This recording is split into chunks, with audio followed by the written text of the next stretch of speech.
Top stocks की details जानिए सहयोगी नीरज और आरती पासेथी। हाँ બંનેને ગુડ મોર્નિંગ। નીરજ, क्या स्टॉक्स पर आज फोकस રહેશે?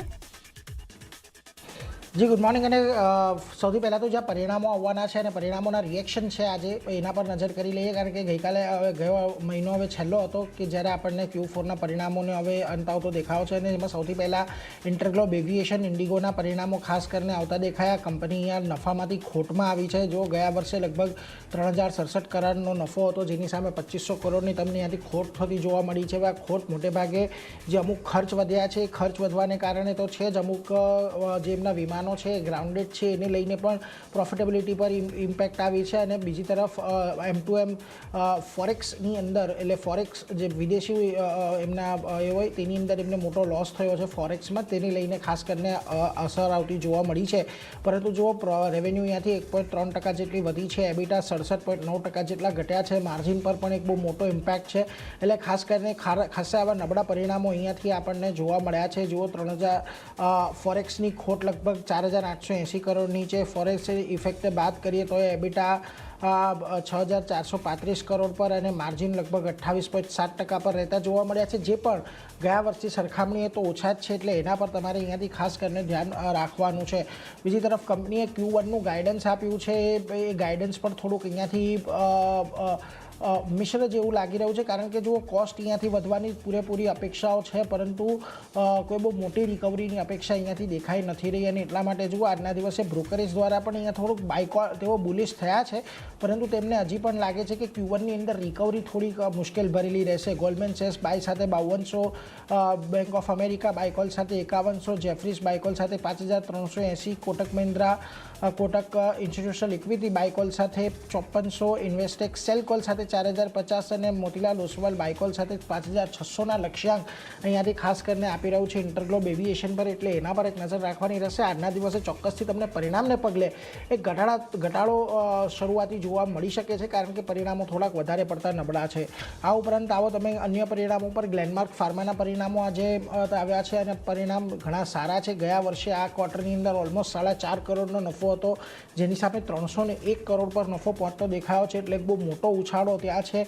રેવન્યુ લગભગ 15 થી 16% જેટલી વધી છે। એબિટાની અંદર પણ 36%નો વધારો છે, 561 કરોડથી વધીને 762 કરોડ પર છે અને માર્જિન પણ વધતા દેખાયા છે, 17.2%થી વધીને 20.2% પર। એટલે દરેક મોરચે અહીંયાથી પરિણામો ઘણા સારા છે। ખાસ કરીને પ્રોફિટની અંદરનો ઉછાળો કદાચ આપણને ગયા વખતના કોઈક એક્સેપ્શનલ લોસ કે એક્સેપ્શનલ આઇટમને કારણે અત્યારે વધારે દેખાઈ રહ્યો છે, પરંતુ ઓવરઓલ ઓપરેશનલ પરફોર્મન્સ પણ ગ્લેનમાર્ક ફાર્માનું સારું એવું આજે મજબૂત છે, એટલે ત્યાં પણ તમને આજે એક પોઝિટિવિટી જોવા મળી શકે છે, ધ્યાન રાખીશું।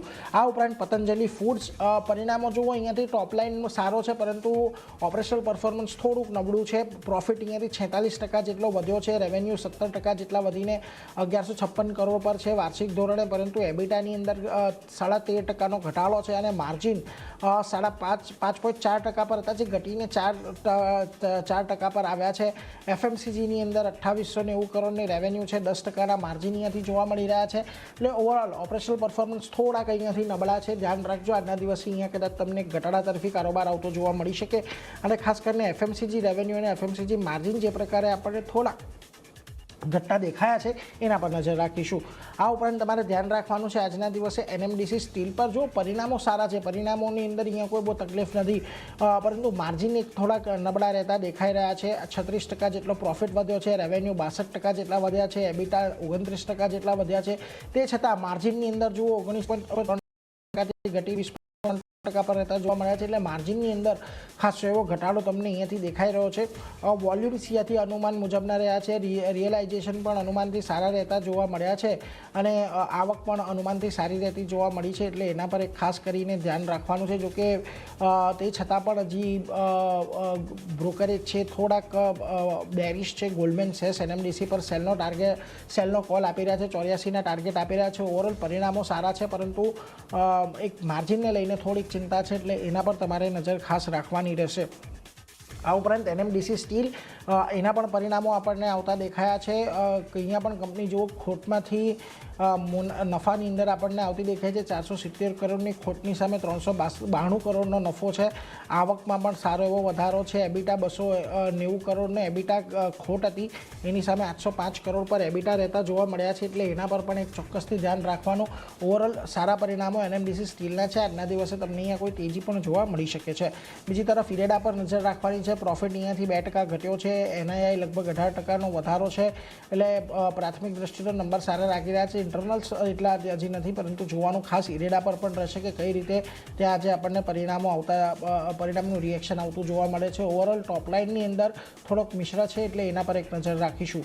બીજી તરફ ગુજરાત ગેસ ખૂબ જ નબળા પરિણામો છે. 46% જેટલું પ્રોફિટ ઘટ્યું છે. રેવન્યુ 3.5% ઘટ્યા છે. એબિટામાં 35%નો ઘટાડો છે અને માર્જિન 15.5%થી ઘટીને 10.5% પર રહેતું જોવા મળ્યું છે. અહીંયાથી વન ટાઈમ લોસ જે 3.25 કરોડનો હતો એ વધીને 146 કરોડ પર ક્વાર્ટર બેઝિસ પર રહેતો દેખાઈ રહ્યો છે. એટલે એના પર એક ખાસ ધ્યાન રાખવાનું. ખાસ કરીને અહીંયાથી સપ્લાય જે પ્રકારે ઘટતા દેખાયા હતા એને લઈને વોલ્યુમ પર પણ અસર આવી હતી અને એની અસર ઓવરઓલ પરિણામો પર આવતી દેખાય છે. છેલ્લે ઓલેક્ટ્રા ગ્રીનટેક પર નજર રાખજો. પ્રોફિટ અહીંયાથી સારો એવો વધ્યો છે. 21%થી વધીને 56 કરોડ પર છે. 21 કરોડથી વધીને 56 કરોડ પર છે. રેવન્યુ ઓલમોસ્ટ 44% વધ્યા છે. એબિટાની અંદર 76%થી વધુનો વધારો છે. માર્જિન 12.5%થી વધીને 15.5% પર રહ્યા છે. એટલે દરેક મોરચે અહીંયા પણ સારા પરિણામો આપણને જોવા મળી રહ્યા છે. એટલે ઓલેક્ટ્રા ગ્રીનટેક આજના દિવસમાં એક પોઝિટિવ રહી શકે છે. એટલે ખાસ કરીને આજે આ બધા પરિણામો મારા તરફથી છે કે જ્યાં નજર રાખવાની છે. ઇન્ડિગો, ગ્લેનમાર્ક, NMDC, ઓલેક્ટ્રા ગ્રીનટેક એ બધા પર ફોકસ રહેશે. પરંતુ આ સિવાય આર્થિક ઘણા બધા સમાચારો પણ છે. ખાસ ક્યાં નજર?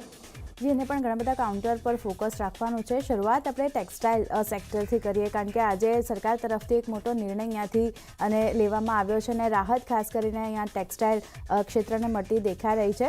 કોટન પર બધી ઇમ્પોર્ટ ડ્યુટી શૂન્ય કરવાનો નિર્ણય સરકાર તરફથી લેવામાં આવ્યો છે અને 1 જૂનથી 31 ઓક્ટોબર સુધી આ કોટન ઇમ્પોર્ટ પર કોઈપણ ડ્યુટી જે છે તે ત્યાંથી આપણને નહીં લાગતી જોવા મળે. હાલ સુધી કોટન ઇમ્પોર્ટ પર 11% ડ્યુટી આપણે લાગતી દેખાઈ હતી અને એગ્રી સેસ પણ લાગુ પડતો હતો, જે હવેથી અહીંયાથી લાગુ નહીં પડે. એક પણ પ્રકારની ડ્યુટી લાગુ નહીં પડે. એગ્રી સેસ પણ અહીંયાથી લાગુ નહીં પડે અને નિર્ણયથી ટેક્સટાઇલ ગાર્મેન્ટ ઇન્ડસ્ટ્રીનો જે ખર્ચ છે તે ઘટવાની અપેક્ષા બનતી દેખાઈ રહી છે. કોટનની ઉપલબ્ધતા જે છે તે આ સેક્ટર માટે મળતી જોવા મળશે. એટલે ધ્યાન રાખવાનું છે. ઘણો મોટો નિર્ણય સરકાર તરફથી લેવામાં આવી રહ્યો છે. એટલે આ જે ટેક્સટાઇલ ઇન્ડસ્ટ્રી અને ટેક્સટાઇલ કાઉન્ટર જે છે તે ખાસ આજે ફોકસમાં રાખવાના છે. એક તેજી આપણને આ બધા કાઉન્ટર પર આવતી દેખાઈ શકે છે. તે ગોકુલદાસ એક્સપોર્ટ છે, રેમન્ડ છે, એવા બધા કાઉન્ટર ખાસ ફોકસમાં રાખવાના છે. નેક્સ્ટ ONGC, રિલાયન્સ અને ઓઇલ ઇન્ડિયા જેવા કાઉન્ટર. એટલે અહીંયાથી વિન્ડફોલ ટેક્સને લઈને જે સમાચાર આવી રહ્યા છે એને લીધે આ બધી રિફાઇનરી કંપનીઓ છે તેના પર ફોકસ રાખવાનું છે. સરકારે પેટ્રોલ, ડીઝલ અને ATF એક્સપોર્ટ પર ના વિન્ડફોલ ટેક્સમાં ઘટાડો કર્યો છે. આજે આ પેટ્રોલ એક્સપોર્ટ જે છે એના પર જે સ્પેશિયલ એડિશનલ એક્સાઇઝ ડ્યુટી હતી તે ₹3 પ્રતિ લીટરથી ઘટાડી અને ₹1.5 પ્રતિ લીટર હવે અહીંયાથી કરવામાં આવી છે. ડીઝલ એક્સપોર્ટ પર પણ આ એડિશનલ એક્સાઇઝ ડ્યુટી ₹16.5 પ્રતિ લીટર હતી ત્યાંથી ઘટાડી અને ₹13.5 પ્રતિ લીટર અહીંયાથી કરવામાં આવી છે. અને ATF એક્સપોર્ટ પર પણ આ સ્પેશિયલ એડિશનલ એક્સાઇઝ ડ્યુટી ₹16 પ્રતિ લીટરથી ઘટાડી અને ₹9.5 પ્રતિ લીટર અહીંયાથી કરવામાં આવી છે. આ સાથે નવા ફેરફાર જે છે તે 1 જૂન એટલે આજથી જ આપણને લાગુ થતા જોવા મળી રહ્યા છે. નવા વિન્ડફોલ ટેક્સમાં જે ઘટાડો કરવામાં આવ્યો છે એને ધ્યાનમાં રાખીને. બીજી બાજુ LPGના ભાવમાં વધારો કરવાના સમાચાર પણ આવી રહ્યા છે. જ્યાં દિલ્હીમાં 5 કિલો ફ્રી ટ્રેડ LPGના પ્રાઇઝમાં હવે ભાવ વધારો કરીને ₹11 પ્રતિ જે કિલો છે તે અહીંયાથી આપણને થતા દેખાયા છે. એટલે ધ્યાન રાખવાનું છે આ બધા કાઉન્ટર કે કઈ રીતે અહીંયાથી વિન્ડફોલ ટેક્સમાં જે ઘટાડો કર્યો છે એની અસર આપણને અહીંયા બનતી દેખાઈ રહી છે. નેક્સ્ટ MGLનું કાઉન્ટર છે. હવે અહીંયા પણ જો CNGના ભાવમાં ફરી વધારો કરવાનો જે ન્યૂઝ આપણને આવતો મળતા દેખાઈ રહ્યા છે. મુંબઈમાં CNGના ભાવમાં ₹2 પ્રતિ કિલોનો વધારો કરવામાં આવ્યો છે અને હવે જે ₹84 ભાવ હતા ત્યાંથી વધી અને ₹86 પ્રતિ કિલો આપણને અહીંયાથી થતા દેખાયા છે CNGના ભાવ. એટલે MGLનો કાઉન્ટર પણ આજે ધ્યાન રાખવાનું છે. અહીંયા પણ કઈ રીતે રિએક્શન આવે છે એના પર ફોકસ રહેશે. નેક્સ્ટ લ્યુપિનનું કાઉન્ટર છે. પોઝિટિવ સમાચાર છે. US FDA પાસેથી નવી દવાને મંજૂરી મળતી દેખાઈ રહી છે. સોડિયમ સલ્ફેટ, મેગ્નેશિયમ સલ્ફેટ અને પોટેશિયમ ક્લોરાઇડ દવા માટેની મંજૂરી મળી છે અને આ દવાનો ઉપયોગ જે છે તે પુખ્ત વયના લોકોમાં જે કોલોનોસ્કોપીની સારવાર માટે આ દવાનો ઉપયોગ અહીંયાથી કરવામાં આવે છે. એટલે પોઝિટિવ સમાચાર લ્યુપિન માટે ધ્યાન રાખવાનું છે. અહીંયા પણ પોઝિટિવ એક્શન આવતી દેખાઈ શકે છે. નેક્સ્ટ વોખાટનું કાઉન્ટર છે. અહીંયા પણ નવી દવાને મંજૂરી મળવાના સમાચાર આવતા દેખાયા છે, જ્યાં નોવેલ એન્ટીબાયોટિક WCK-5222 દવા માટે US FDA પાસેથી મંજૂરી મળતી દેખાઈ રહી છે. ફાસ્ટ ટ્રેક પાથવે હેઠળ દવા માટે મંજૂરી મળી છે કંપનીને, અને નેગેટિવ બેક્ટેરિયલ ચેપની સારવાર માટે આ દવાનો ઉપયોગ અહીંયાથી કરવામાં આવશે. એટલે વોખાટ માટે પણ સારા સમાચાર છે. અહીંયા પોઝિટિવ એક્શન આગળ વધતી દેખાઈ શકે છે. અહીંયા એક નજર રાખવાની છે. નેક્સ્ટ કાઉન્ટર ડાબરનું છે. હવે અહીંયા US FDA પાસેથી કંપની માટે નેગેટિવ સમાચાર આવતા દેખાયા છે, જ્યાં દાદરા નગર હવેલીની જે મેન્યુફેક્ચરિંગ પ્લાન્ટ છે એમની માટે ખામીઓ અહીંયાથી US FDA દ્વારા જાહેર કરવામાં આવી છે. મેન્યુફેક્ચરિંગ પ્લાન્ટમાં ગંભીર ઓપરેશનલ અને રેગ્યુલેટરી ખામીઓ જાહેર કરવામાં આવી છે, જેમાં પ્રોડક્ટમાં માઇક્રોબાયોલોજિકલ પ્રદૂષણ અને ઇન્ફેક્શન ફેલાવાનું મોટું જોખમ અહીંયાથી તેમને દેખાઈ રહ્યું છે.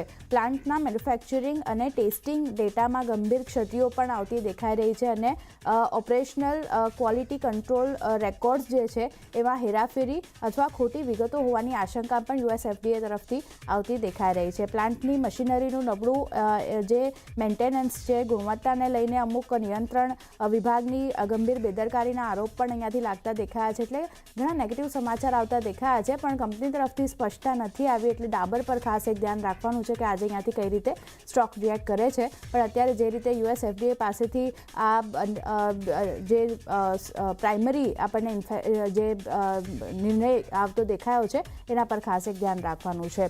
નેક્સ્ટ કાઉન્ટર સાયન્સનું છે.